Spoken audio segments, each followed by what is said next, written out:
Bij tante Truus was tijdens de Sinterklaasperiode een heuse Pieten-inpakschool te vinden.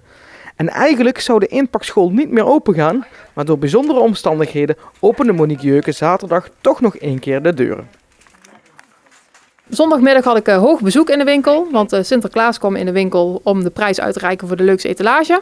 En toen dacht ik, nou, dan heb ik een prijs gewonnen, dat willen we vieren. Dus daarom hebben we vanmiddag nog een keer extra de Pieten-inpakschool. Dan kunnen kinderen gewoon binnenlopen en die kunnen dan iets uitzoeken. Dan mogen ze inpakken met de Pieten, met de inpakjuf. En dan, als ze dat heel goed gedaan hebben, krijgen ze een Pieten-diploma. En het risico dat Sinterklaas ze gaat bellen dat ze moeten komen helpen om in te pakken als ze te weinig Pieten hebben. In de winnende etalage zijn verschillende elementen terug te vinden. Ik ben begonnen met een idee over een relaxplek voor Sinterklaas. Ik denk, die oude man die is altijd onderweg en die wil ook wel een keer gewoon even lekker zitten.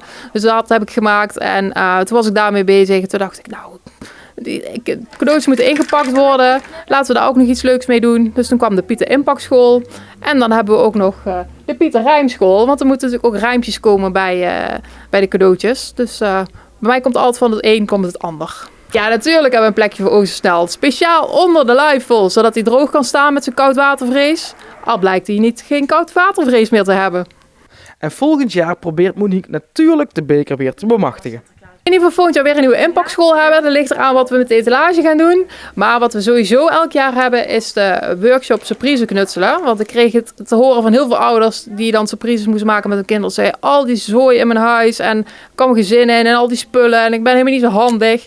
Dus daarom hebben wij een workshop surprise knutselen. Kunnen de kinderen lekker hierin komen en wij knutselen dan samen met de kinderen een surprise. En dan maken die helemaal de blitz op school.